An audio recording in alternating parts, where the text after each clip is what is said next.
மாணிக்க வாசகர் அருளிய திருவெம்பாவை. பாடல் 11.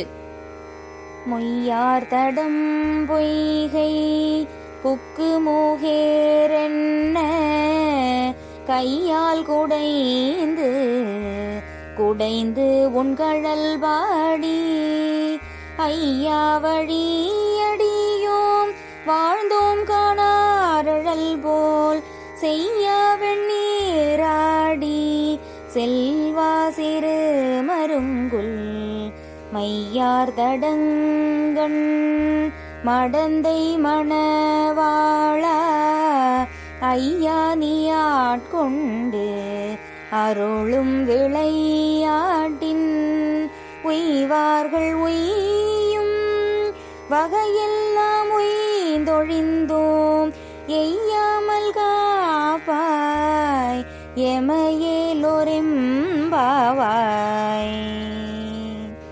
பாடலின் பொருள்: நீராடும் பெண்கள் சிவபெருமானிடம், நெருப்பு போன்ற சிவந்த மேனியரே, திருமேனி முழுவதும் திருவெண்ணீரு பூசியவரே, செல்வரே, சிறிய இடையும் மைபூச பெற்ற விசாலமான கண்களும் உடைய உமையன்னையின் மணவாளரே, உமது வழியடியோமாகிய யாங்கள் இப்பொய்கையில் புகுந்து முகேர் என்னும் ஓசை எழுமாறு கையால் இந்நீரை குடைந்து குடைந்து நீராடினோம். அப்பொழுதே நல்வாழ்வு அடைதற்கு உமது திருவடிகளை புகழ்ந்து பாடினோம். நீவீர் அடியோங்களை ஆட்கொண்டு அருளுதற்குச் செய்த திருவிளையாட்டில் உய்யத்தக்கார் யாவரும் உய்ந்தோம்.